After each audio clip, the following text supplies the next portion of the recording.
Hello, everybody. Happy Tuesday. Welcome, Hello. welcome. I am back in the building, kind of, on the interwebs with Vanessa, the final episode of Ready to Love debuted on Friday. And we're doing something a little bit different. So every Tuesday, we had been recapping, but today we're doing something a little bit different. So Vanessa is going to share her story. We know from the show she chose herself. Yay, Vanessa. That was my prediction last week. Yeah, I was trying not to give it away. I was like, I hope she chose herself. Shout out to Match Mary Make clients. That was exciting to see. There was a lot of chat and a lot of chatter inside of our watch party chat when you chose yourself and the rose and all of those things. So I know you're going to get into it. Usually we have a conversation, but today I'm going to play more of a moderator role. So Vanessa is going to share her story, her view, her perspective. I'm a hush and let her do what she does. I'm going to moderate the comments. So if you all have questions that I feel like I need to interject and ask her, or if you have comments that I just feel like would be appropriate for her to hear real time, I'm going to do that. Vanessa, my love, how are you? I'm doing well. I'm actually really happy that this is coming to a close, to be honest. Um, but yeah, I feel good. I'm glad you feel good. I feel good too. It's been a wonderful 12 weeks with you, girl. Thank you. Thank you for allowing me this space and just for being consistent with me and holding space for me to come and just share and just to talk this out and talk this through. Yeah, you're more than welcome. I am so happy that you were able to go through that process. Of course, I have a different view. So I saw so much of what I know you had in your goals in terms of I'm working on this with self, I'm working on this with men, I'm working on this with other women, I'm working on this because it's my trauma, my drama, my childhood. So I knew those things, and it was a pleasure to watch you on the screen. Try to remain true to that. Of course, we always have bumps in the road, and we are not perfect people, but honey, you did a damn good job. Thank you. You're very welcome. Take us away. Okay, yeah. So the finale. It's been hard to kind of talk through this because there are a lot of things that I was trying to keep from saying, but I hope that now that we're at the end and we see how everything played out, everything is pieced together.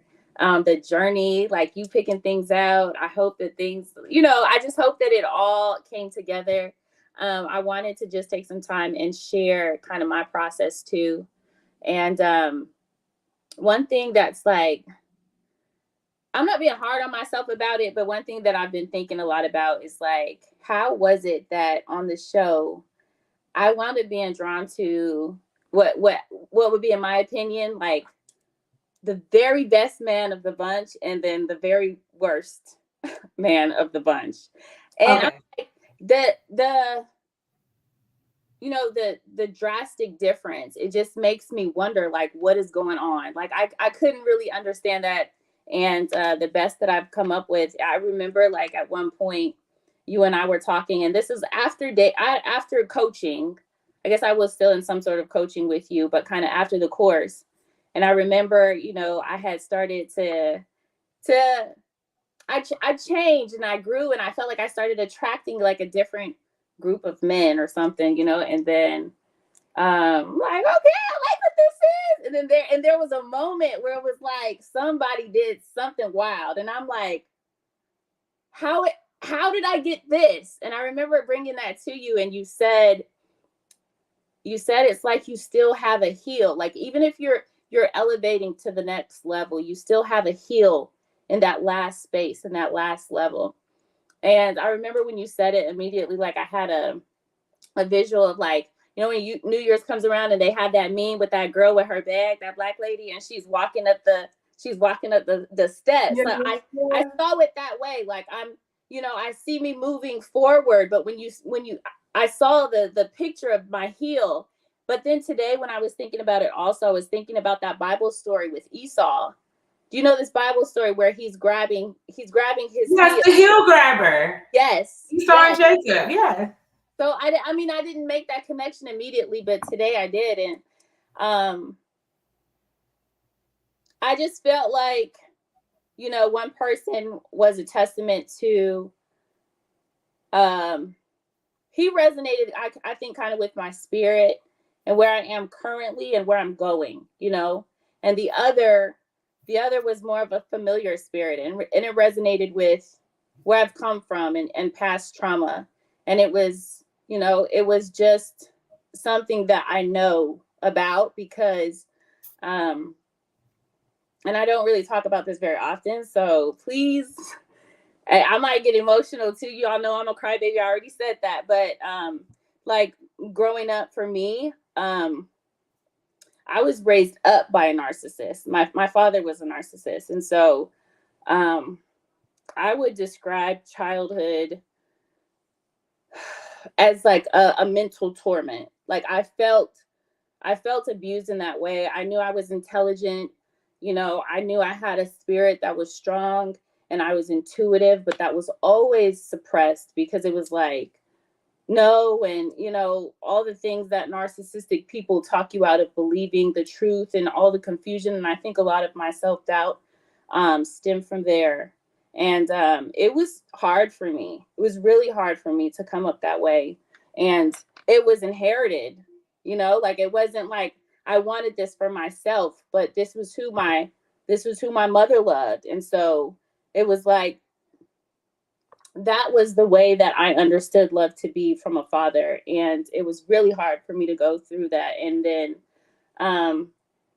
without getting like too far in depth, I remember when I came to my teenage years, like younger teens, like 13 and stuff, I remember like desiring for my mother to leave my father. I'm like, we're not good here. Like, this is not healthy for us. This is abuse. We have to leave. Like, and I remember her feeling like she couldn't leave him because we didn't have enough money. I think she put it on like finances, and she was a breadwinner. And even at that young age, I'm like, I started to realize like the type of control people have over your mind, and just the how she questioned herself. Like it was just it warped reality to the point where she felt like she couldn't go. So I'm like, well, don't worry, I'll work. I had an older brother. We'll work.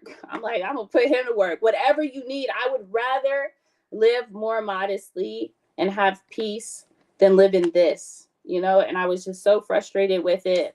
I think when I was a senior, I had 3 jobs because she didn't believe me. But I'm like, baby, I'm going to do this for us. We can get out of here. Like, I believe we can free ourselves from this.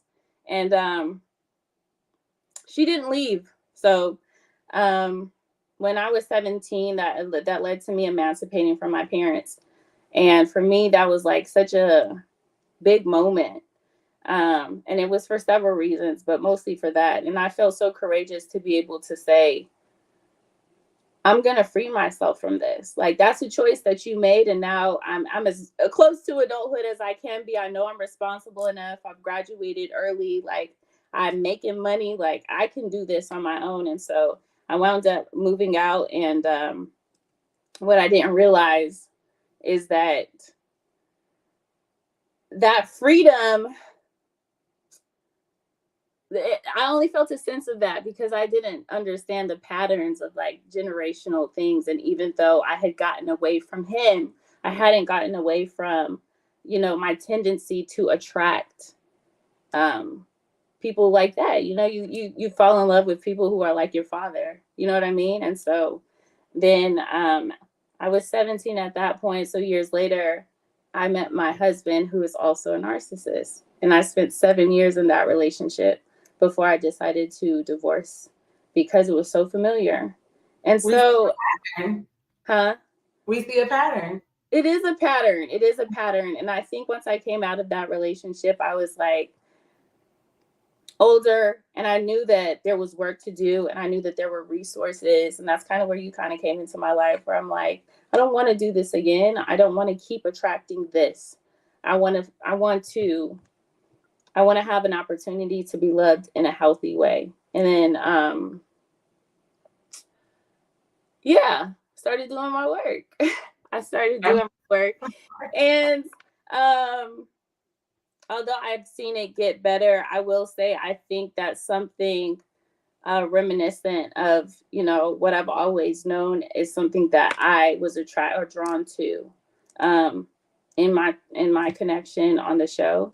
And so I was proud because my first stint took 17 years and the second one was 7, and this was only 6 weeks before I was able to say and vet out, like, this is this is familiar, but this is not what I want for myself. And in learning about agreements, from the 4 agreements, and learning about, saying no to what causes you suffering, and telling the universe, I don't want this anymore. I can't deal with this, and facing it head on and speaking up for myself. I felt really good with being able to. It took me a second, though. It did take me a second. But And that's because it's familiar, right? I'm yeah, always telling you, give yourself grace there, because what we don't realize, you've seen those TikTok videos or those Instagram videos where the guy starts with the coffee or like the tea in a clear glass, and then he puts it underneath the faucet and turns the water on. and And that's right. And he's like, well, this is what healing looks like. And so, yes, it's true that it takes that long for the matter of fact, it takes so long they never can show it all in one setting. They have to either speed it up or cut it. One, because they know people watching it would never sit there and wait that long to watch the water filter out and dilute the coffee or the tea, whatever the dark substance is, right? So we don't have enough patience to watch a simulation. Imagine the patience to actually strive with yourself like that, yeah, and giving yourself the grace, like, this is in me and I'm not responsible for it. Your father created that early connection in you, and that kind of sets the template for our adult life, especially our romantic endeavors with men. But now I'm aware about it, and I want to actively do something about it. And then to go to your example with the heel, I say to you, I haven't had to say it often lately, but I used to say it often. Anytime you are doing a new process, like, it's a birthing experience, right? And you're going to have that heel grabbing experience where the thing that you want, that you hope for, it's like right here, but the thing that you're trying to leave is still grabbing you. yeah, And you feel, and you're like, I'm trying to get out, but it keeps grabbing me, right? It's so familiar. It's part of the birthing process. It's part of what familiarity does to the mind. We would choose something that is painful and that we don't want if it's familiar before we choose the unknown, the scary, even as desired as it could be an outcome. It's so difficult for us to break that mold. And I know a part of your journey was, I'm going to go on this show and break this mold for myself. And I want to do it publicly so other Black women can see, well, one, it's not always easy, but two, that it can be done, and it can be done with the level of class and care. And sometimes you might make a familiar mistake or have a familiar connection because it's so embedded in you. You said 17 years with your father, 7 with an ex, 24 years, right? That has been most of the time you have lived. So it takes time to undo that. And I applaud you. 6 weeks, amazing. thank you. Yeah, and it's hard, and I don't know why. This is something that I've like, I can talk pretty openly about a lot of things, but this has always been something that's been really hard. I feel a lot of shame about, being duped by people who, like, you know, who are this way, and there's just a lot of things, but Well, what do you do with shame? What do we do with shame? How do we kick shame's ass? shine a light on it. That's why Yeah, we're here. yeah. So, and kudos to the people who don't struggle with this, but I'm sharing this because there are people like me who were born into it or fallen into it or bamboozled into it. And I just, a lot of people caught it very quickly and not everyone did. And I just want to say, like, the work is definitely worth it. The work is worth it. And I feel proud of myself for that reason. But okay, so that's just a little history, so that I think that will give a little better context. But I think in the last episode we were kind of talking about we left off after that date that Ches and I had, and I'm like, I have to go home and I have to process and I have to figure out what's going on, because now that you guys understand all of this is going on, like, I'm really torn and I'm fighting with what I know, and I'm fighting with, you know, I'm all confused, and the self-doubt and the lack of discernment, it's back like it's never been, and me questioning my decisions, it's resurfaced. So, you know, when I sat and I prayed and I processed and I talked to a good friend of mine, I started to piece some things together, and I really had a lot of peace that evening with what I came up with. It took a while, like it took some very intentional thought, because a part of me, Chaz has shared a lot with me, you know, about his upbringing and his like childhood, and I feel really empathetic toward him, and I think I have experienced, like, you know, feeling unlovable, or and you know, just, I've experienced trauma myself, and so when people are hurting, it hurts me, you know, and I feel like maybe I can love you through this. Maybe I could figure this out. Like, I don't want to discard you, because I imagine other people have, and I don't want to be that person, because that's not how I want to feel either. So I sat with it, and what I came up with was, I felt like he had issues trusting women. And I felt like, because I'm like, well, why does he keep grabbing people, and why there's so many women? And so if I can paint this picture, this is what I imagined in that evening. I'm like, I saw like maybe like a crime scene, or a demolition scene, or something that's some some mess that's blocked off by caution tape. You know, imagine like that's blocked off by caution tape. And I feel like from the beginning of the process, because, you know, because I was like, oh, like you got a lot of things I'm interested in, because I was drawn to him very early on. I felt like I had been standing at this caution tape. Now the caution tape, imagine, is his stuff. It's his stuff behind here, but I'm standing here at this caution tape, and I can't go really any further. But as the process went on, I felt like I saw him, you know, leave the tape and then go bring someone else. And, you know, the different women responding in different ways. Some people didn't want to bother. Okay. Some people would come, maybe they got close enough and they saw what was going down and they went away. Some people got a little closer than others, but I felt like I was pretty consistently there. And I had the time in that to kind of see over the tape and kind of assess what was going on, and also to watch him and see how, you know, and I know he's a numbers person. So I was like, well, maybe he thinks statistically it would be better, or he has more odds of, you know, trusting women if he had more women, you know, to test to see if they were trustworthy, right? And just bringing them as close to this tape as he could. And I just felt like I was there, but I tried to have a conversation with him and ask him, like, if that was the issue, for one, and if he would be willing, you know, to bring someone under that tape. Like, you would have to take a leap. You can't just keep pulling people in.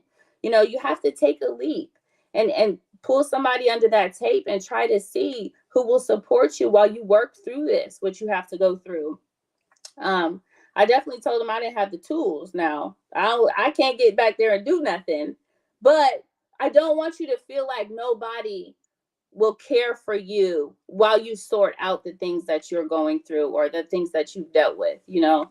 And Yeah, you were like that with William, right? There was a kindness and a care for him, but you were like, we don't know that we have the tools to properly help you right, emotionally right. navigate. And even less for William, I imagine, because I didn't have a connection with William, you Sure. know?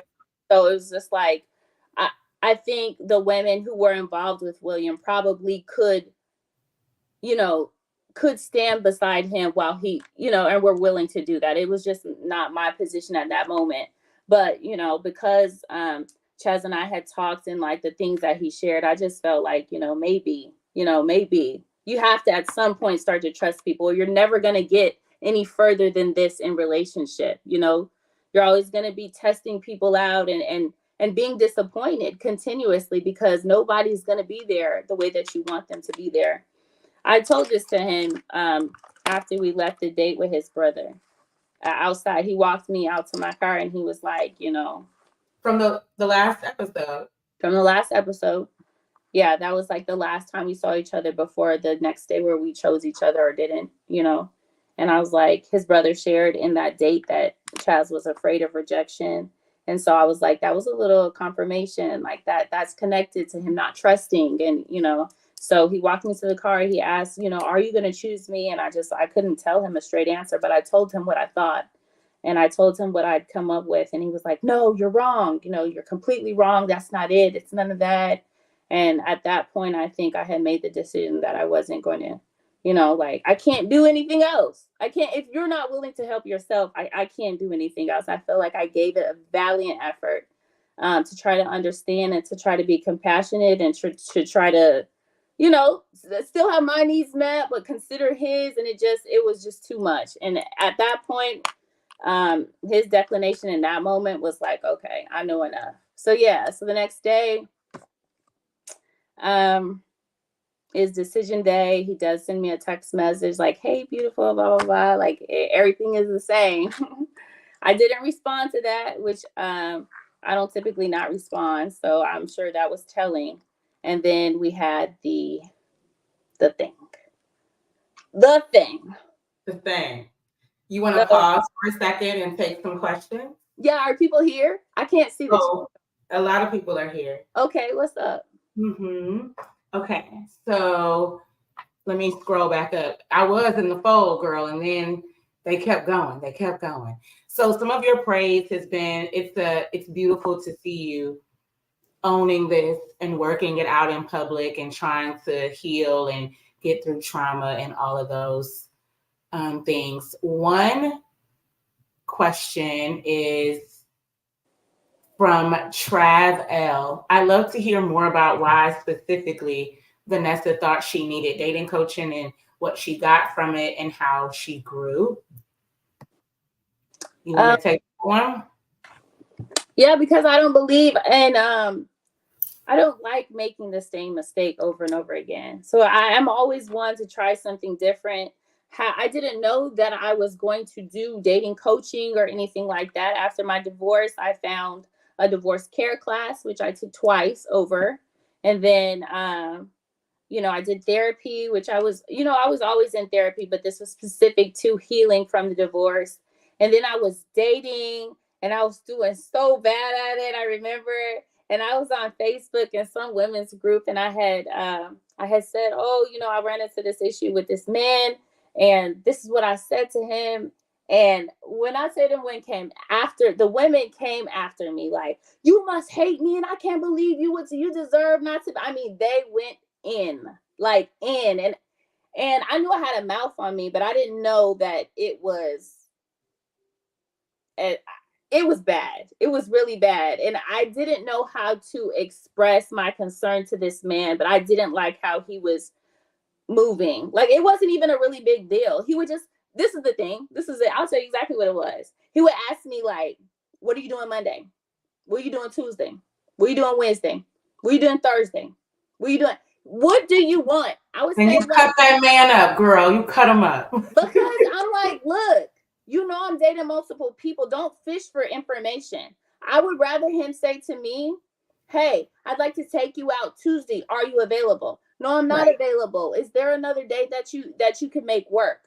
I think he wanted to know what I was doing. And I felt like it was controlling. And it made me like snap. It made me snap. And so the communication was off. Like, and so Joyice was in the comments. And you were the only one who took time and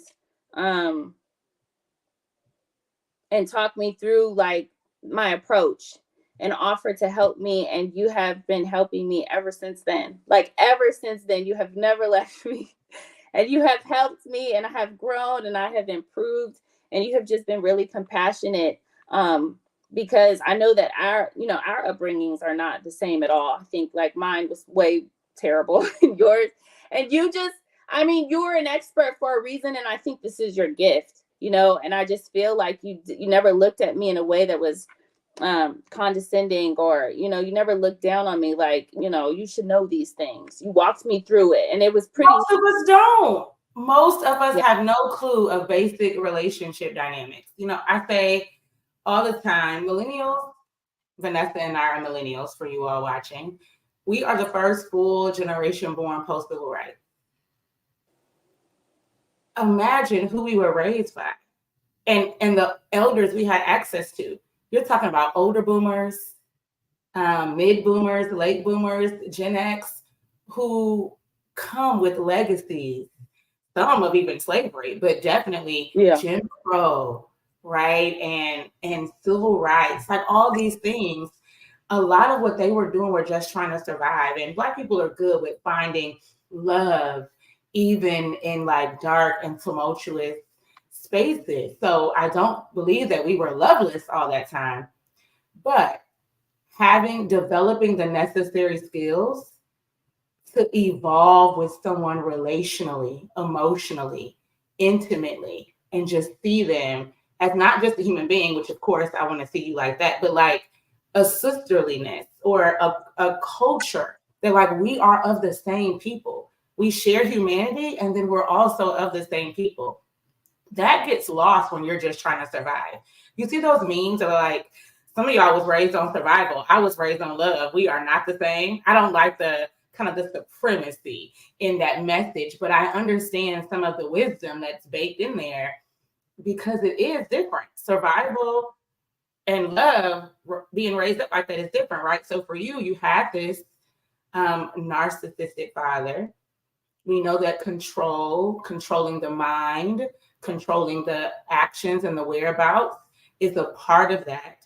And then you also have that coming out of a 6-7 year marriage. So the man may have meant nothing by it, but it triggered the hell out of you because you saw it as, oh my God, this feels like control. And now this feels familiar to narcissism. And I had to flee both times. And now this time I'm going to fight because the more we become like, get our own sense of self, we're like, I ain't running.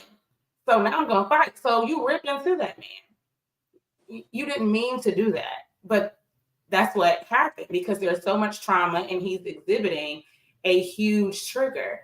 And part of my purpose, part of my mission is, hey, y'all, let's learn how to talk to each other. Mm-hmm. Let's learn how to treat each other before we even, we talk about objectifying for relationships. Well, women objectifying men for relationships and men objectifying women for sex or something physical. But can we just learn how to talk to each other? Just person to person. I think I had to say that earlier in here because there was one episode where like the women were coming and I'm like, it's not even the men.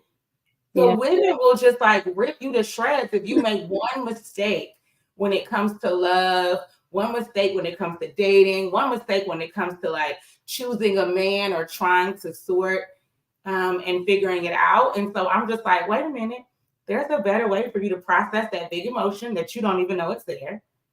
And there's a better way to talk to this man. Even if you feel like I need to dismiss him and what he's doing isn't kosher, there's a way to do it so you keep your womanliness and you keep your same mind and you don't always look at people through the filter of your trauma and your trigger. So that's what was in my heart. And then I'm committed to it. So the more you evolved and needed different types of support, I was like, all right, girl, let's do this next thing then. Yeah. And it's been a lot, but I'm so like, oh, where would I be without you? Where would I be without you? Without you? I'm so happy, and I'm not perfect by any means. And I'm definitely, I'm just talking through this with you guys, but I'm definitely going to make space. We're going to make space so I can talk about my own, my own shortcomings and be accountable for it. But right now I'm just kind of giving, just recapping the final episode and what my thought process was. But you want to take one more? Yeah. Yeah. You want questions as it relates to your story, or do you want questions as it relates to the show? Huh, I don't care. I mean, we're not quite finished. But like whatever you feel. Maybe as it relates to the story, because I probably won't touch back on it. Right. That's what I was thinking. Yeah. That's what I was thinking too. Okay. So you have a lot of praise in terms of like navigating yourself away from narcissism. A lot of people are validating, like, we all have trauma, we get it.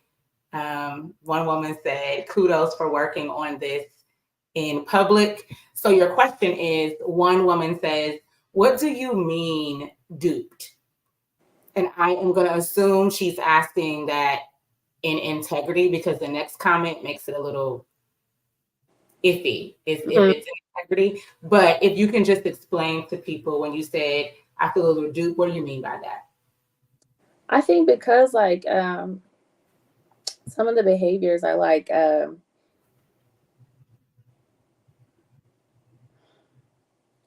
it's trickery. I don't know. I feel like it's hard to describe, but it's just like it's so crafty how they try to, play with your mind and play with, what you believe. And I just feel like sometimes, there were moments where I'm like, okay, well, it's me. Maybe it's me, it's not you, like, and then you fall for the lies, because I've experienced like, them being very, very, very dishonest, and they have an answer for everything, like literally like have an answer for everything that you say, and then it's like, okay, well, I thought I felt this way, and then you came with this. So just just being bamboozled, essentially, just falling for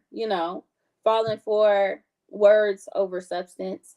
I suppose that's the best way to put it, and just listening and just feeding into it. Or, even moments where in past relationships I'm ready to get away and I'm like, no, and then it's like, a cry or a gift or like, and these moments that just pull you back in, and it's like, okay, well, I'll fight harder. And I feel like that equates to being duped, in my opinion. Yeah, thank you for that. The person who asked that question, I don't know what is going on with her, but she went bananas in the comments. I will spur you from that. Apparently, she has left. Everyone's singing your praises. Yes, we are going to answer questions about the show, Danny. I think she is trying to string along her story, and then we will get to that. So, your last question, Vanessa, and then I want you to pick back up. Did you feel that there was anything valid in Chaz's feedback about you? Yes, yes. And I honestly, Chaz says so much more than they showed, and thank God, because he laid into me.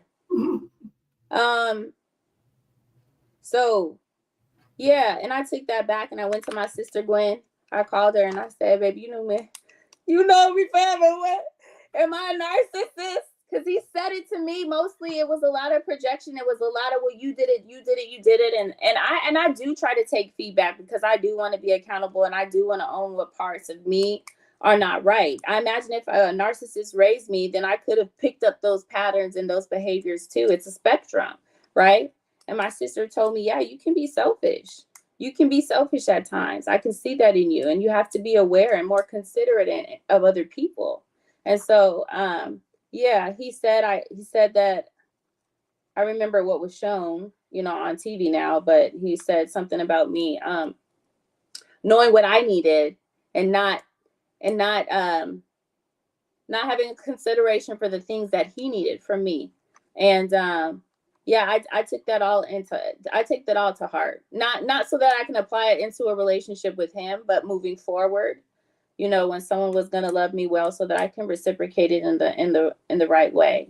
You have to be careful who you take advice from or who you listen to, but sometimes somebody who dislikes you is going to give it to you more honest than somebody who loves you and doesn't want to hurt you too. So I always try to take feedback, because I'm always trying to be better, and I ultimately want to be in a relationship with someone and for it to be healthy. So I think that looks like me always doing my best to do better. That's the end of your questions for now. As they come in, I can give you a pause where I see it necessary, but pick right back up. Okay. Yeah. So The decision day, I just wanted just to touch on what I said, because I know a lot of people were like, oh, I would have cussed them out. I would have I would have slapped them with the flowers or threw the flowers out. One thing, I just want to tell a short story, because one thing is, like, when I divorced, after that, one, leaving a narcissist is very difficult. Like, it's just like, even when you say it's over, they have some type of hold on you. It takes a really, really long time to free yourself.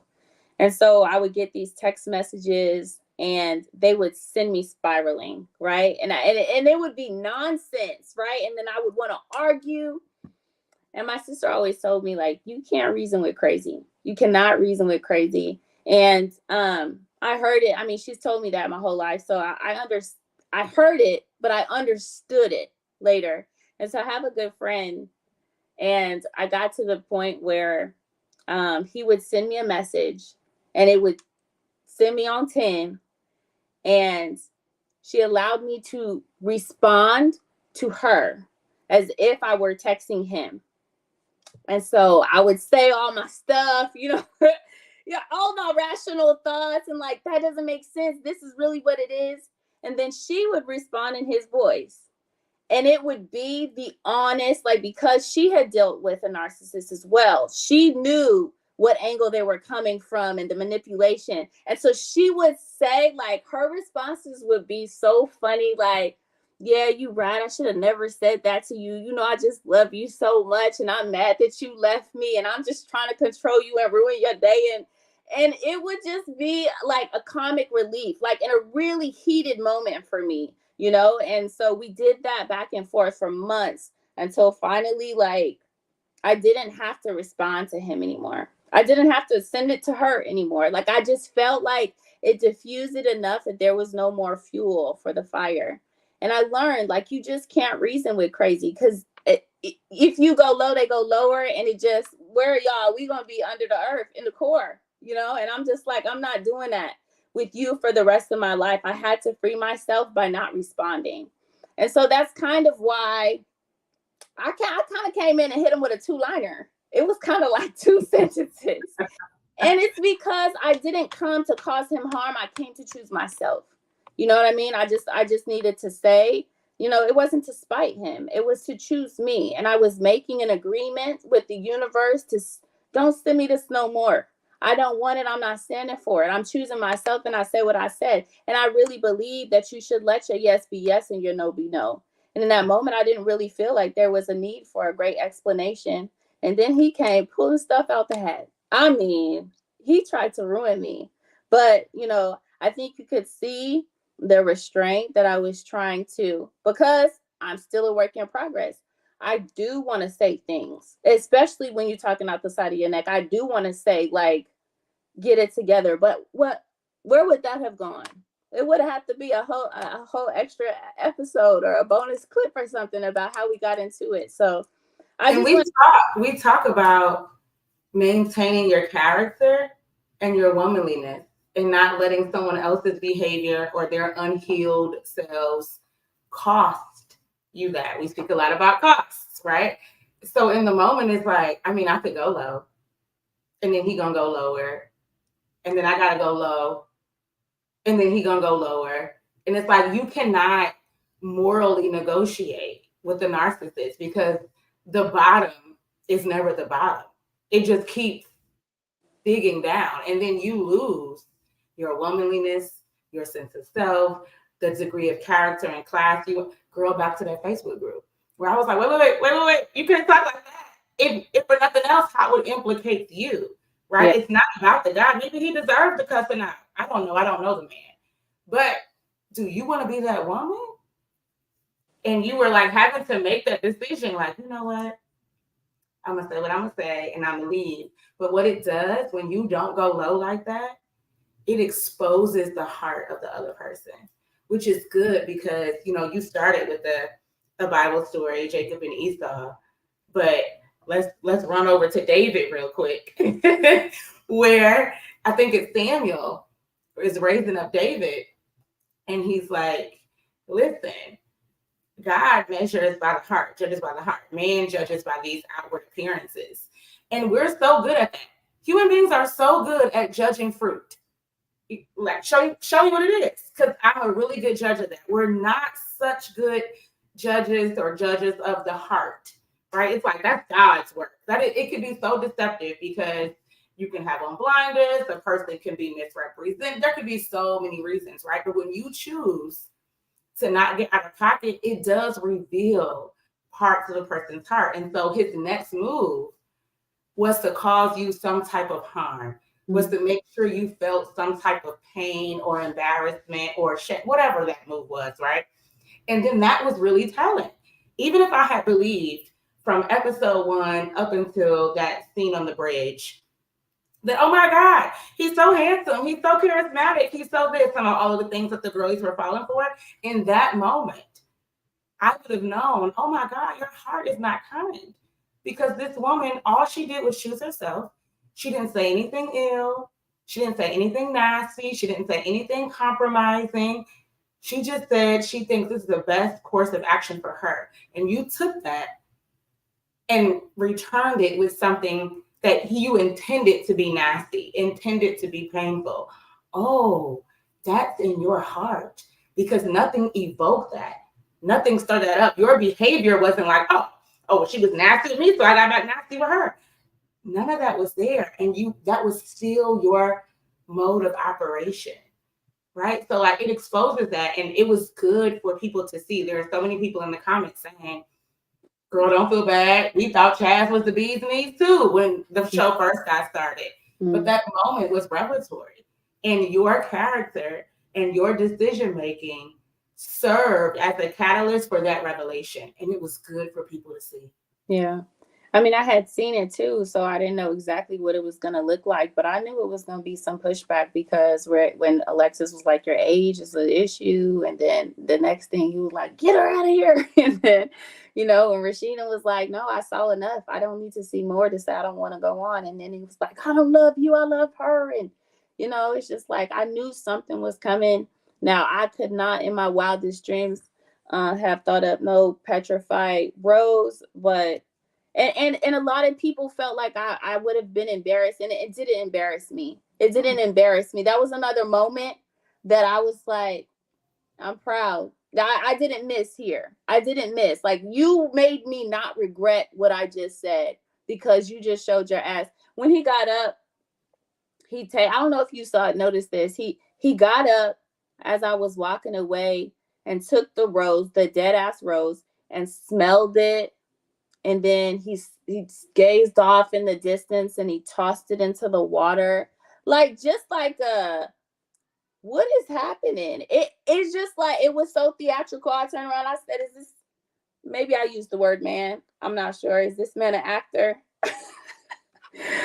And I was just like, well, there it is. There it goes. And that was the end. That was the end. And I was happy about it. I mean, actually, here it goes. He left there. He went to the studio, I heard, and because we weren't finished with our interviews, filming them, and I think he went around to everybody and asked, is it fucked up what I did to Vanessa? And everybody was like, yeah, that was fucked up. Like, why? Like, nobody saw that coming. Like, why would you do that to her? And I don't feel like I was deserving of that at all.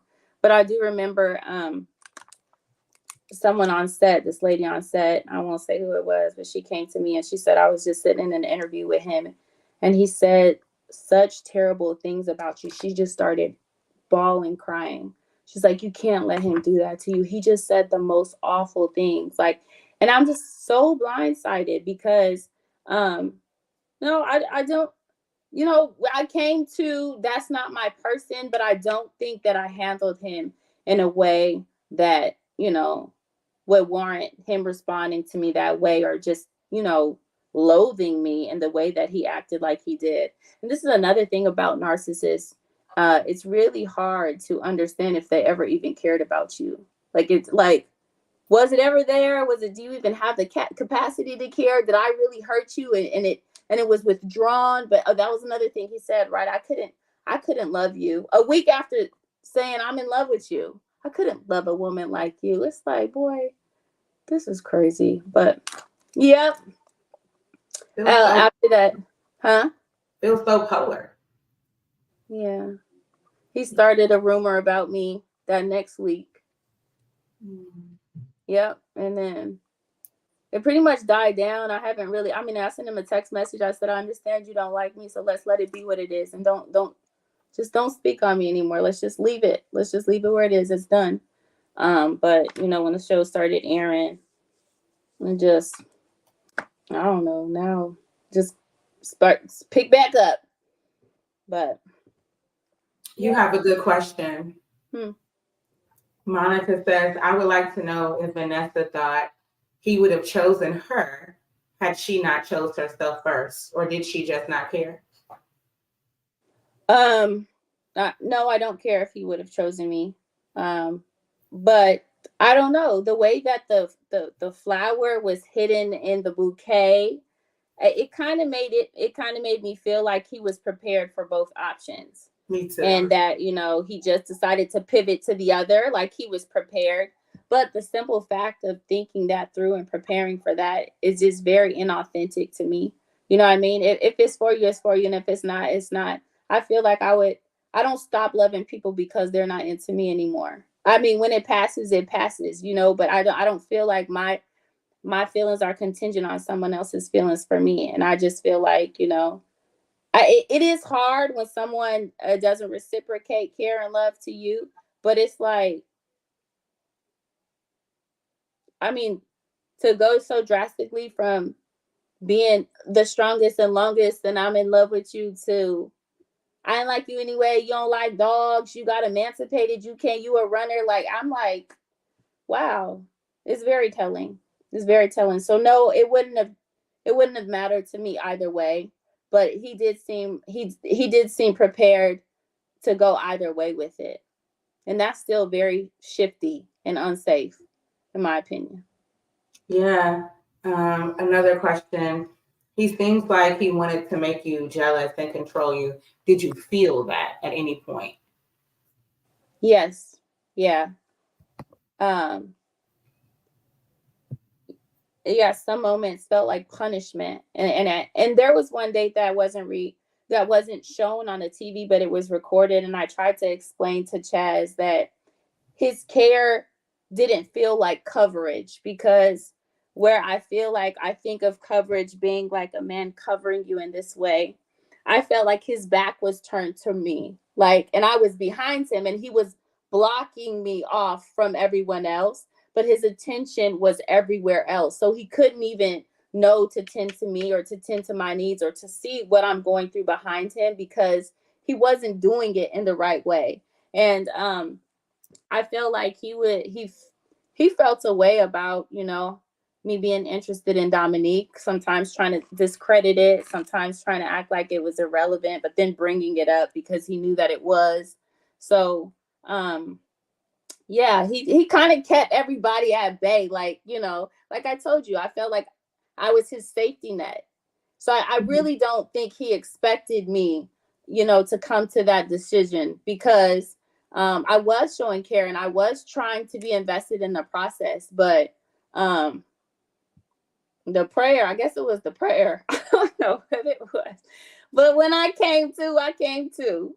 So, Uh, there's a few questions in here about Koshia. I don't know how much you want to go back, but did you express any frustration that Koshia wasn't asked to leave his home? That's probably like what, 4 or 5 episodes ago yeah, now?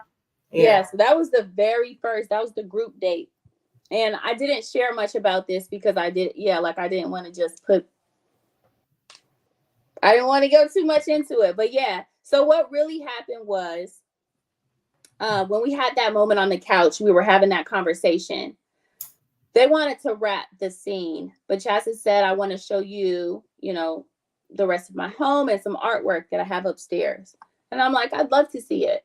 And they're like, you're welcome to stay. Let us wrap up. We'll pack up so everybody can go. You're welcome to stay if you're comfortable doing that, Vanessa. And I said, I'm comfortable doing that. Chaz and I that night had a talk, and he said, I will never touch you inappropriately. I will never violate you.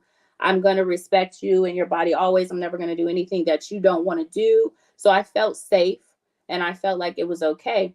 So everybody packs up and leaves. I just wait. And then when I walked outside finally, after it seemed like everyone had cleared, Chaz and Koshia were still outside. And I was like, oh, okay, hey, and he's like, oh yeah, Vanessa, you're here. Yeah. And he's telling her, I was just gonna show her upstairs and show her some artwork. You can stay, you can come and look. And so we go upstairs. And then I learned that night that at the brunch, Chaz had opened up a tab at the bar and paid for everybody's drinks, I guess, and ran it up. I didn't know this, but Koshia knew it. And she was talking to him about it, like, oh, I heard you was big spending at the thing or whatever. And so I'm like, okay. And so this is her first time at the house. And this is like her first time having a conversation with him. So as far as I knew, she wasn't a connection of his. But now they're kind of getting acquainted. So, he shows us the house and talks. And this is why I said I was never alone with him. Like, even though it seemed like that wasn't one instance that I considered that I was alone with him, because there was also someone there. And so they stayed talking about their house plans. And, I'm kind of just sitting by because, again, I'm a quality time girl. So I'm like, I appreciate them allowing us to have this time because this was my connection and we hadn't had time together that was one-on-one. But now here's a person. And I am definitely trying to be respectful of the process and the other connections. But this time I felt was allocated to me having time with him. So I felt like, okay, at some point he's going to tell her to go ahead and go. He doesn't. So I go to the bathroom. She's still there. So I'm like, okay, I'm about to head out. It's late and Chaz lives hella far from me. And so it's late. I'm like, I'm about to go. So she says, oh, I'm about to go too. But at that point, I'm like, fuck it. All right, I'm done. I'm tired anyway. We can just both leave. And then he walks us both out to our cars. I think, I don't know. I had attitude at that point. I got in my car and I went home.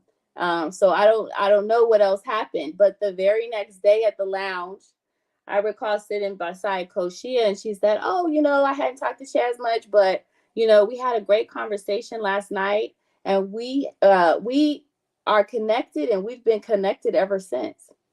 And so I was like, what does that mean? Like, we literally was just there like hours ago. So what does that mean?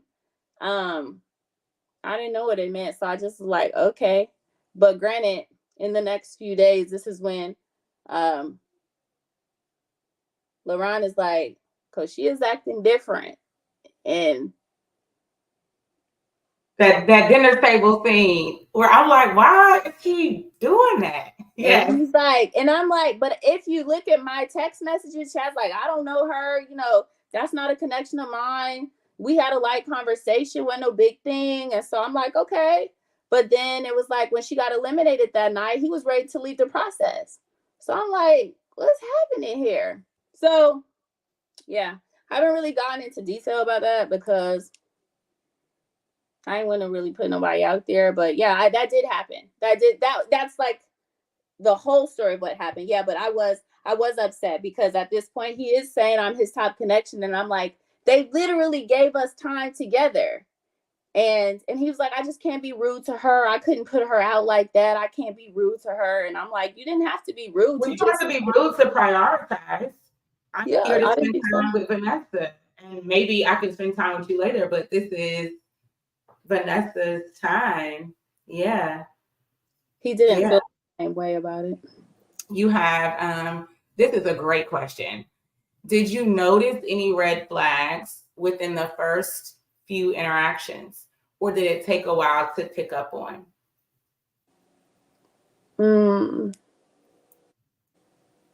Not the very first one. The next interaction with Chaz was actually that group night. So that was a red flag because, but then also I'm like, I don't know, I don't know how it's supposed to go navigating multiple connections and I don't know where he stands with her. But after telling me he didn't stand anywhere with her, and then telling me I was his strongest, I didn't understand the allocation of time there. And so I felt like, I don't know if that's a red flag, but that didn't make me feel good. And then I voiced that, and I said it to him. And that's when he cleared it up. Oh, it wasn't like that. I just didn't want to be rude. And I'm like, okay. But again, like they didn't put us on dates. I mean, the next time on the show might have been the friend date. And then the friend date, something that was strange to me is that the friends were telling stories about like how they did things. And I guess one time Chaz said his food didn't come out in a timely manner, and he walked in the back of Papado into the kitchen and asked the cooks to make his food or something. And he was like proud. Like he was like, yeah, I think that's Chazzy. I think his alter ego is Chazzy. But his friends were looking like, we don't like when that side of him comes out. He can get kind of whatever, And so that for me was like, like who's the other person? One time at the brunch, Lamar walked up. Me and Chaz and I were talking, and Lamar walked up and asked, like, can I steal her away for a second? And the way that he looked at Lamar, if looks could kill. Like, I was like, Woo. But I thought it was in protection of me. And so initially I'm like, oh, he just don't that goes back to the father. Yeah, he just don't want to share me. Oh gosh, he trying to keep me safe. And already, me and Lamar wasn't really vibing. So I'm like, he just, but really they had got into it about something that I didn't know it. So they really had a beef. The way he looked at him was really like actual beef, but I thought it was about me. And like, he is trying to be protective of me. Sometimes when the people would come adjust my mic, like if it was on my back or in my whatever, he would get angry. Like I could tell in his eyes, like when people touched me, like just not touching me, but like just adjusting my microphone or adjusting the battery pack, the way that he would look at them would be like, those were some of the like red flags that I noticed. Yeah. You have another question. The question's picking up now, girl. They picking up now. But that protection piece goes back to the father, right? It's very difficult to make a distinguish between protection and control when you had a controlling father. And so I think you saw it, it took a couple weeks, but you saw it. But the immediate onset of it was to translate it as, oh, there must be something special about me that he sees, right? And not about his own narcissism. Yeah, but one thing that I've like deeply desired even to this moment is like to be safe. Like I want to feel safe. And it's like, also, I don't really know, if I'm honest, what that looks like. I don't think I've ever felt safe in my life, And so I know I'm gonna cry. It's sad, but it's like we're gonna have a kumbaya moment. I mean, we already talked about me pausing the camera if it gets, but wanting that so desperately and just like not even, I guess, recognizing it when it's there, or like you're saying, if it is what I think it is, it's really hard. Yeah. Yeah, take your minute, girl. Take your minute. Let's give her a beat. I'm such a crybaby. Don't be ashamed to cry now. No, I'm not really ashamed to cry. It's like not in real life, but on YouTube, it's kind of weird. I know. I'm sorry. I didn't mean to like stir it up in you. I'll say something while you collect because I think you'll find it. No, I'm okay. Vanda says, so that's who leaked the tape, Chazzy. Yeah, it wasn't him. It was Chazzy. Yeah. Somebody else said the alter ego is Sassy Chazzy. Why is it cutting up like this? You know what? I didn't think about this. Well, I noticed it, but I didn't make a connection until you just mentioned it in your share. But there was one time, I think it was in an interview scene, that he referred to himself as that. And it was so strange. Me and the people who I was watching it, we both were like, did y'all see that? It was like he flipped. It was so unusual. And I just noticed it, I thought it was just my little psychology mind. And then everybody else did too. And I was like, oh, that's something there. But then it quickly went into something else and it didn't linger.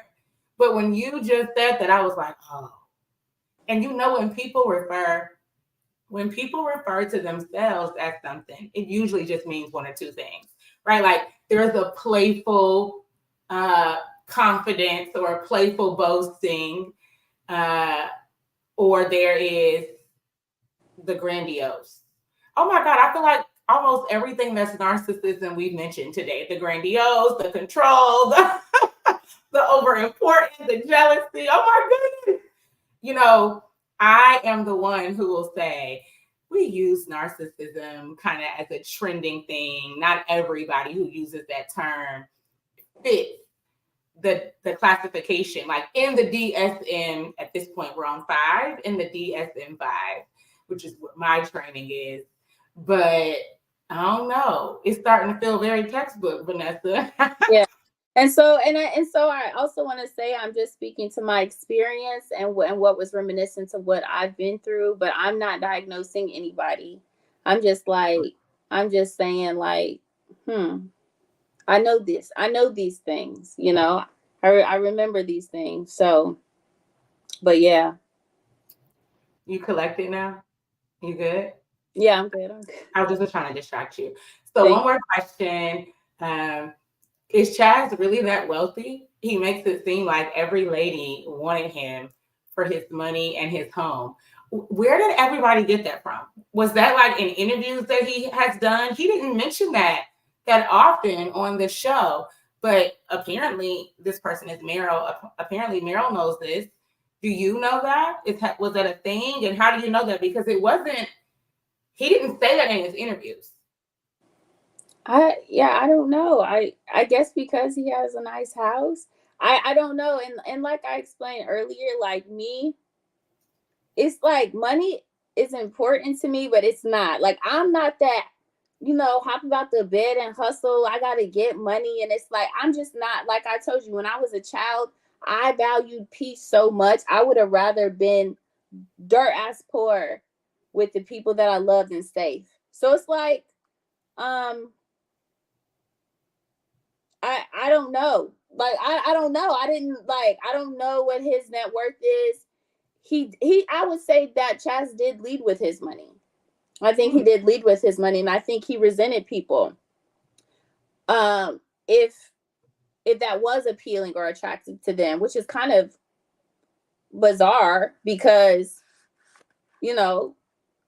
cash really rules everything. Like me not caring so much about money kind of really puts me at a disadvantage, because if I don't want to go to work, I might stay home. I might stay home and rest. You know what I mean? And that's not really what's gonna keep you moving and elevating in the world. Not if that's what you value. So, but yeah, like Chaz, from day one, as far as I'm concerned, I feel like led with that.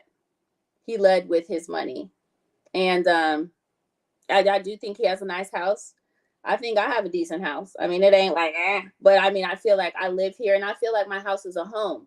I feel like my house is a home. And I think that the people that I invite into my home, they enjoy being here. And that's what matters to me. So it's like, I don't have hella stuff, but I have what I need. And when I looked at him, because of my worldview, I'm like, well, he has what he needs. And that's decent.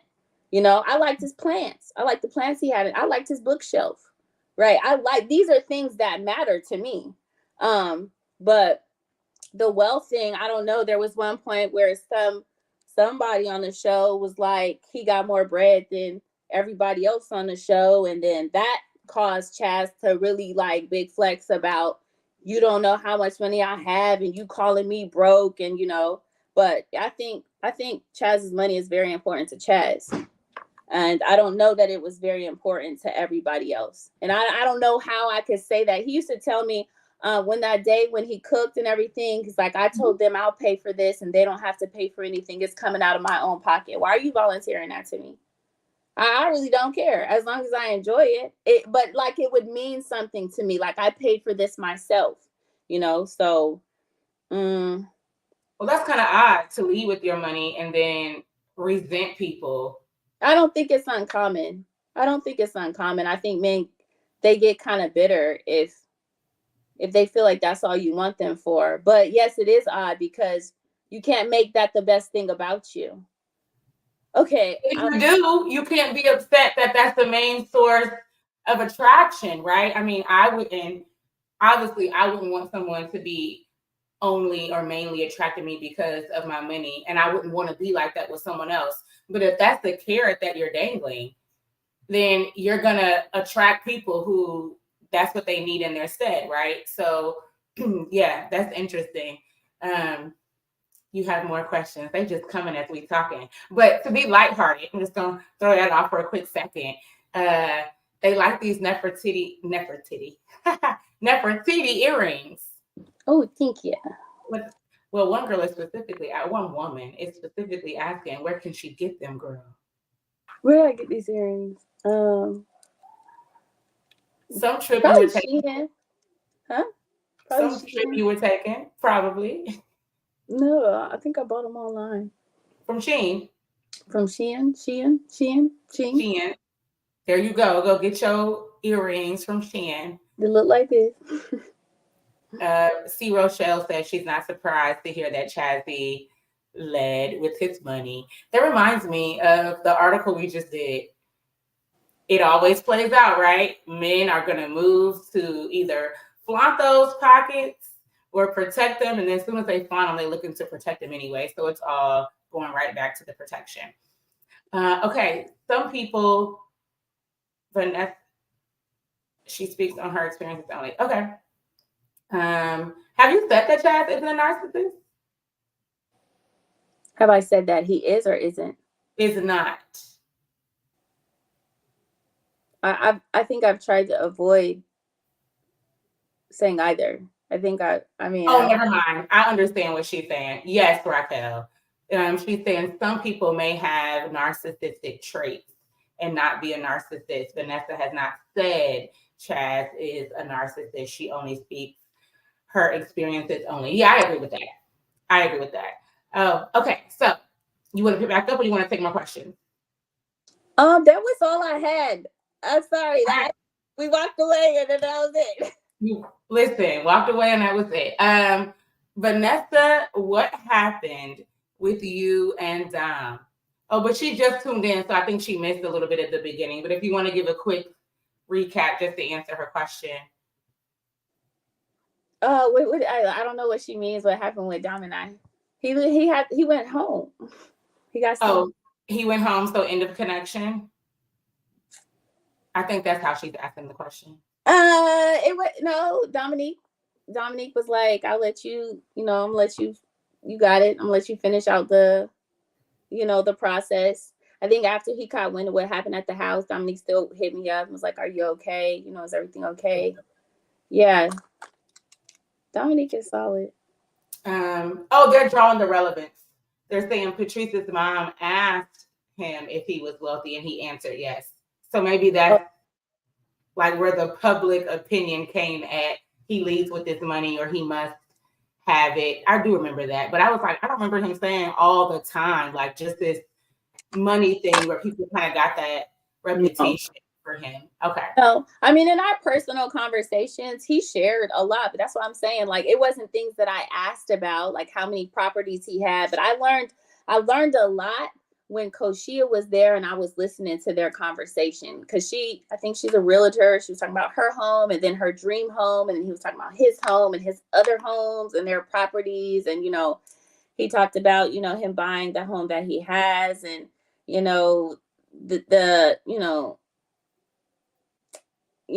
how much it was going to grow in value based on I know these are important things to some people, but to me, I'm just taking it all in. It's not something that I'm going to lead with. I really care about character and like intellect, and I care about somebody caring about the community, and I care about people living purposefully and making change. Like I'm kind of mid maintenance. I ain't gonna lie to you, but like I have tried to work on myself. Like I started as a tomboy, right, and very unwanted in my home, and then that caused me to really dig deep into who I was as a person, because I thought everything else wasn't hitting on nothing. I just thought, like, she's ugly, she's a little ugly duckling, her daddy don't like her, and so I grew up like the only thing that I have going for me is who I am inside. And so, and that's what draws me to people too. I'm not attracted to people just like, oh, he looked good. Like, I like good people. Like, I like your heart. I love your heart, and that will make you beautiful to me. And because I want people to feel like I'm beautiful, even if they don't think that I am when they look at me, And so, yeah, it's just like the things that matter to me are not the same things that matter to everybody else, to be honest. So, I wasn't really paying much attention to that, but he did share a lot. He did share a lot, but he ain't paid my bills. So I would just say that. I would just say the money didn't touch me. So I mean, you are hilarious.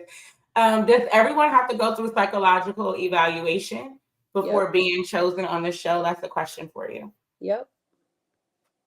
And so I had high hopes. Perfect. Yeah, we do think, Rochelle, we do think that should be left to a psychological professional. I am very much the person who's like, y'all, let's not call people DSM classified terms without knowing that. We can't diagnose people. But I think to Rochelle's point, we're just talking about traits and tendencies that she has experienced. Curious to know what Vanessa believes her shortcomings are with regard to relationships. She's already shared it. She went through that at the beginning of the show. And could she have done better on the show? She went through that too. So, RJ, we encourage you to watch after the live is over, because she definitely hit on all of that. What else do we have? No Chasta in an interview with Crystal and LaRon that the women wanted him because they thought he was wealthy. Oh, okay. That's where that's coming from. Because I'm like, he didn't actually say that on the show. He did. I do remember him, right, responding to Patrice's mom, but he didn't actually say that. Okay, another question. Oh, somebody took my question. I was going to ask it at the end. Let's do it now. Would you do this social experiment called Ready to Love again?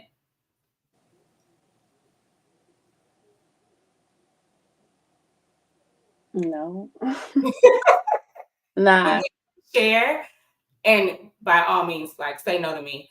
But I know this, but you need to decide if you want to share publicly. Do you want to share what some of your goals were in being on the show? Oh, yeah. I have him on my phone.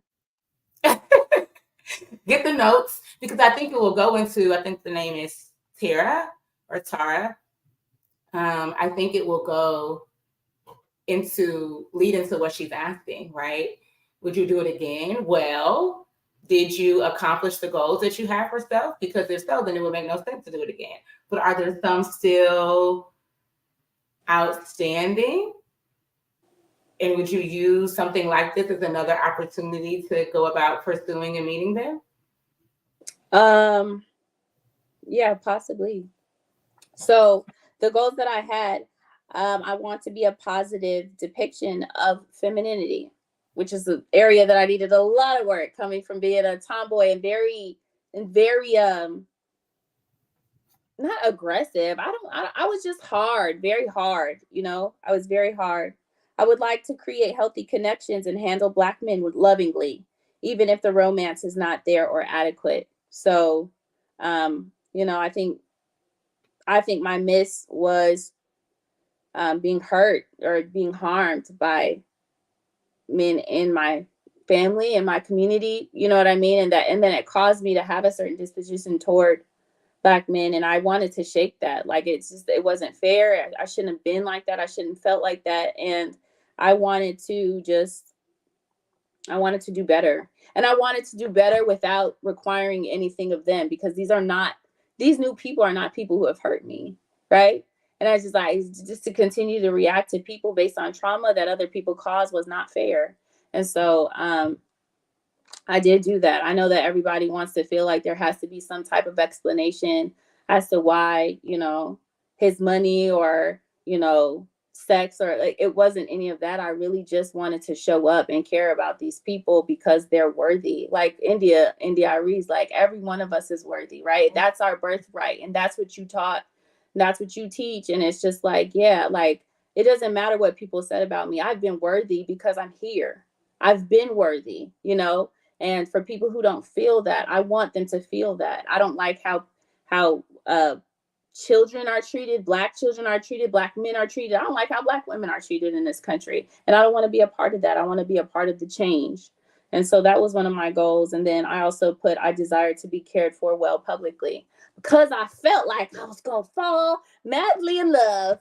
And somebody was going to be loving me down on the TV screen. But you know what? Even though that didn't happen with a man on the show, I have felt like such an outpour of love and support, like in the comments and people responding to me. People have written me and like, I love how you showed up and you did, you did your big one, and you that girl, and we, like, someone literally wrote that I don't know, like, I love you. A lady, she's like, I love you, Vanessa, you did it. And I'm like, ah. So yeah, no, it didn't manifest in the way that I imagined it would, but it happened, and I feel it, and I'm so grateful for that, and it's so affirming and so reassuring.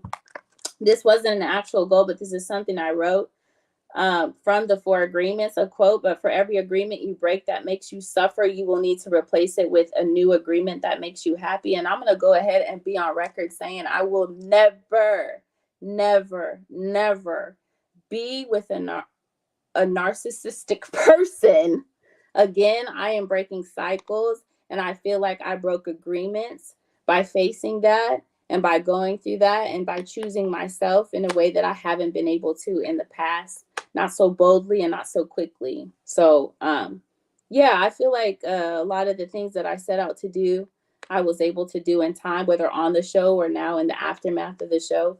And would I do it again? I don't know, because this is very hard and it's not even over, But I told God, because I feel like I want to have an impact, and I don't think that everything that I've been through is for no reason. I told God, like, I'm not really one to want to be in the limelight, but I'll go wherever you need me to go so that you can use me.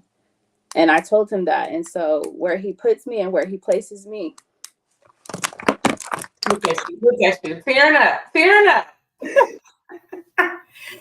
I really just want to be obedient. And so tonight was really hard for me because, sometimes I'm scared of people, like, I was quiet for a long time. I didn't know how my father would respond about me speaking about my experience with him or my ex-husband. So I feel like this is really bold of me to come out and say these things, like, on such a public platform, because they try to hurt you if you expose them, And so I'm just going to keep trying. And well done. Getting choked up. I will take a quick question while you regather yourself. Monica, can we call him toxic without a diagnosis? You could, right? Toxic is not in the DSM-5. I personally don't like to use terms that are not meant to talk about people It feels like a dehumanization. So I don't use the word toxic to describe people. But I mean, you could, if you're asking like in a psychological sense, you absolutely could. And then I feel like there was one more. Oh, Vanessa, this question is for you, but I will wait till you come back. Instead, I'll read you some comments that people poured into you. I'm glad people poured into you. They are saying you are a treasure, a class act, mid maintenance. I love that. Someone said. um, and I love the four agreements, right? You talked about the happy and the suffering, but that whole kind of concept is it's you're all dreaming, right? You're dreaming it. You get to use your mentalism to dreamscape and decide what your reality will be and the doors you want to open and how you want to navigate and how you want to story tell, all those things, right? And so I always say, well, honey, if we're going to tell ourselves a story, let's tell ourselves a serving story. What story serves you? And I know it was only 6 weeks real time, but we got to experience it like 14 weeks. I think the reunion is going to be across 2 weeks, right? So 2 more weeks, 14 weeks, you got to see it unfold. And you have told yourself a serving story, right? All of these, of course, there's always negativity. And we have to know that when someone says something out of their mouths about someone else, in some way it implicates you, right? And so I've told you often, you will be able to easily see the people who are not healed because what they say out of their mouths implicates them. And if you are not aware or conscious enough to know that what comes out of your mouth also implicates you, even to a degree, then you're not conscious about what you say. You're not considerate or kind or careful with your words when that happens, right? So you're always going to have that.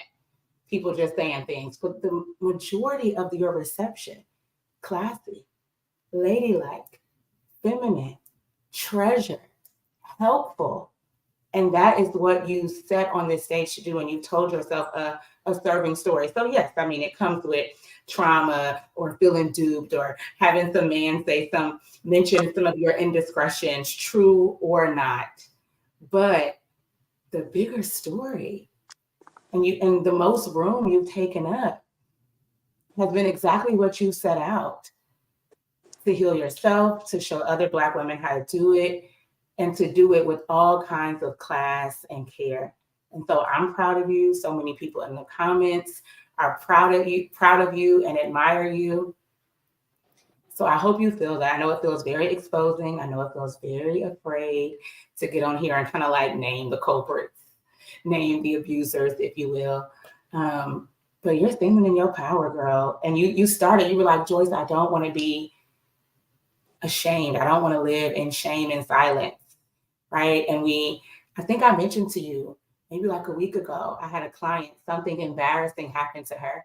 And she sent me a text and she's like, I need an emergency session. And I was like, okay, let's do it. And I hop on with her. And her immediate, I mean, outside of high, her immediate thing to me was, I got to talk about this because we got to kick shame's ass. And the embarrassment will turn into shame if I hoard it for myself and keep it, right? Like shame lives in the darkness. It lives in the secret places. And you were like, I don't want to have shame, Joyice. And I'm like, okay, well, girl, you know how we kick shame's behind. And that doesn't mean that it's easy, but we know that that is the step to do. And so how do you feel now? Do you feel ashamed of yourself? No, I just feel like another person trying their best, but it is hard. It's hard when you feel like several steps behind other people when they're like, I knew that from the beginning, and I never struggled with that, and that hasn't been my issue. And but realistically, you might not be fighting this battle, but you got two others on the side and two others that I can't relate to, and so it's just hard because I don't think people are always very transparent or forthcoming with the difficulties that we struggle with, and so to just be on TV with it, and or even to volunteer up information that wasn't even shown, just to help people understand, like, it's just hard, but it's I know it's worth it, and so I don't feel bad. But also, and to speak to toxicity, I believe that, I don't know if Chaz was calling me toxic, but I think he definitely said or the relationship between us would have been toxic, which I agree. But he did use that verbiage, and he did call me directly, call me a narcissist, and that he couldn't love a person like me. So even in trying to tell this story, I'm doing my best to protect him and not put labels on him, because it's not really how I felt or how I viewed him. I mean, it's what I was experiencing. That's why I said when I sat down with him, I said, you seem like a really great guy, but it doesn't feel that way. Like what you're presenting is not how it's not how it's translating to in my spirit. Like it's not feeling good. And so, yeah, I just wanted to mention that because I don't know if she felt like I was saying that to him, but he definitely said it to me. But he said it. So, yeah, of course. Do you feel like you're ready to love? yes, I do. I mean, I feel like, dating is hard. Finding somebody to love is hard. And then loving, but I'm really ready for the relationship part and growing and developing a healthy, good relationship. So, I'm ready. I'm ready to get to that part of it and just like having something secure and something that I can make lasting. Yes, I am. Yeah. Well, that's our next step. You ready? You ready? Ready? Yeah, I'm ready. You have so much praise in the comments. People saying they're older than you and have learned from you, and you just have so much support and so much love. I hope that fills your heart. Ooh, I want to do that. Yeah. Come on, You iPhone. must millennial hearts because the kids be doing that finger heart stuff. And I'm like, Oh, how is it? How is that? I don't oh know. no, I'm not Gen Z, We're girl. old. We are old. So they want to know what is next. No one asked the question that way, but it has that connotation. So, do you want to share a little bit of what you have up your sleeve for what's the next? And maybe we can close there. Yeah. Next. I was telling Joyce that I really don't care to recap the reunion. Y'all saw me through I just really didn't like to get in the drama like throughout the show, so I really don't want to get into the drama now. Um so we're gonna watch that. Like I mentioned before, Joyce offered to create a space, and I would really like to take a space and just be more introspective and center myself and talk about what I've learned in the process and post process, and some lessons that I've had, and that I will take with me into my next relationship, or just in life in general. And so I think you guys should look out for that. I don't know exactly when it's going to happen, but pretty soon, I hope. And this is not my channel, just to clarify. This is Match Mary Mate's channel. This is Joyce's channel. And I appreciate you just hosting me here for all of this time, several weeks. And I'm definitely going to continue to lean on you. And hopefully you'll be coaching me not in a single season, but in a relationship season very soon. And I guess you guys will have to like subscribe to Joyce's page.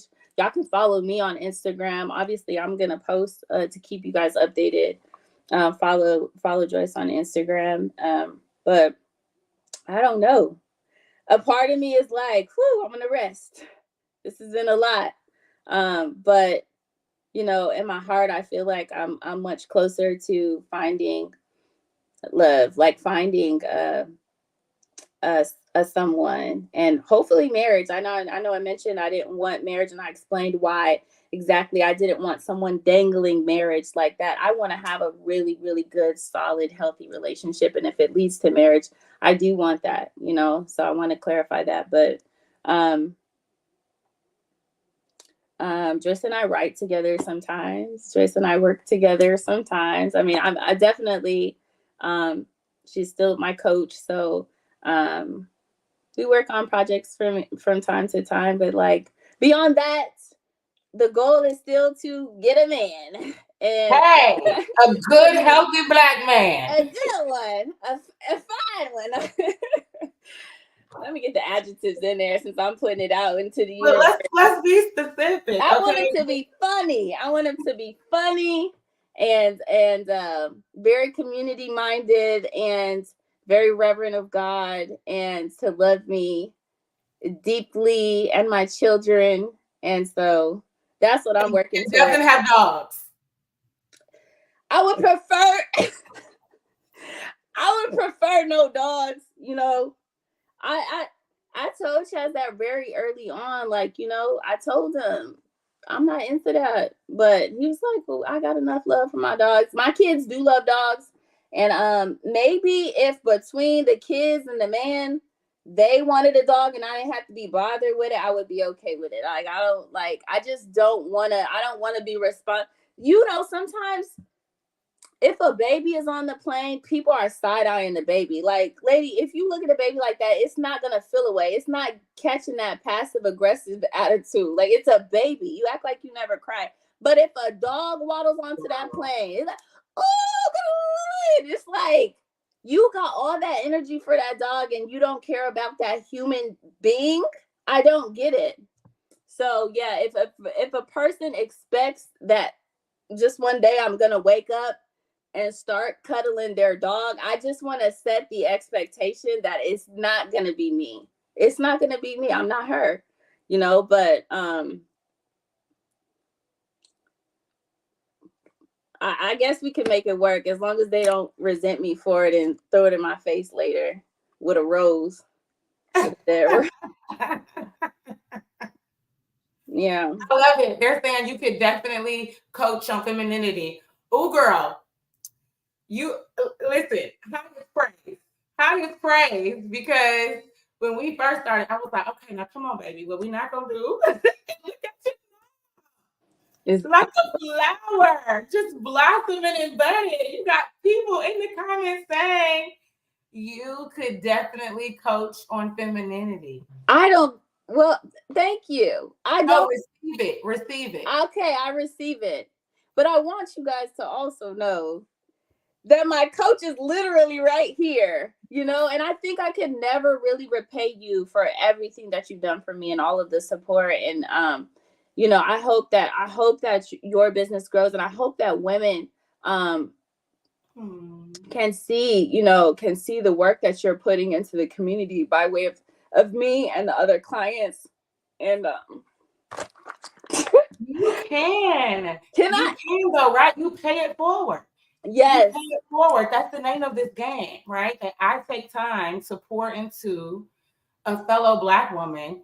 And I honestly make that investment with women who I believe will receive it and pay it back unto another Black woman. And you will know the moment. Just like I knew the moment. When you got beat up on that Facebook, I was like, oh, let me help her. Because it's so easy to throw stones and you shoulda and you this and you that, right? And it's like, what happened to love? What happened to kindness? What happened to people being worthy because we exist? It's like we just overlook people's existence and we only see the flaw, the fault, the mistake, and that's there and it has to be tended to. I'll be the first one to tell you, girl, you shouldn't have said that. Now, next time we're gonna do this, or you gotta apologize for that, or yeah, that really didn't make any sense. Whatever it could be, right? I'm gonna do that obviously in love, never to embarrass you, but I'm gonna do that, and so you pay it forward. Yeah. That's how you do that, right? And I mean, what is one of the greatest tenets of femininity? Receive. So when someone says you could definitely be this, they see it in you. You received it, baby. Thank you. I received that. You've done amazing. Okay, now I'm gonna love on you for 2 seconds, and we're gonna get out of here. Carlisa in the building. Hey, Carlisa. Love you too. And that's the lady, if I ever seen one. Carlisa, I appreciate you too, boo. She helped me so much. She helped me with my looks. She mostly picks my earrings. She didn't pick these. I don't know if she would have approved. Why you do that? Carlisa is the stylist. Yeah. She licks it, she gives it, she lives it, and I love it. And that's my best friend. That's my best friend. Carlisa, I might have a job for you. a team of support Yeah.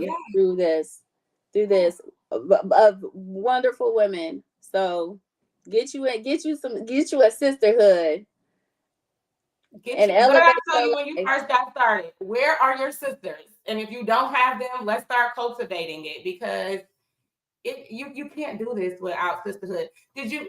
There's a meme going on right now with I think one of the basketball players. She like got the tear of another one like doing her press conference, and everyone's like, "This is what sisterhood looks like." I'm like, "Yes, I love to see Black women," and Oh, they're so much younger than us, so I love that even more.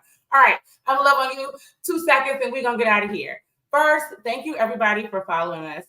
Vanessa and I were like, "Crew, this is gonna be 12 weeks. We gotta be committed and consistent for 12 weeks." And we're both moms. We both got lives, so it was not easy to be available to you all every Tuesday, but we managed, and I'm glad we did. We've come to the end of the road, but endings are just new beginnings. So we do have some things under our sleeve. I'll leave it with how Vanessa already described it. And I want to say, Vanessa, I'm so proud of you.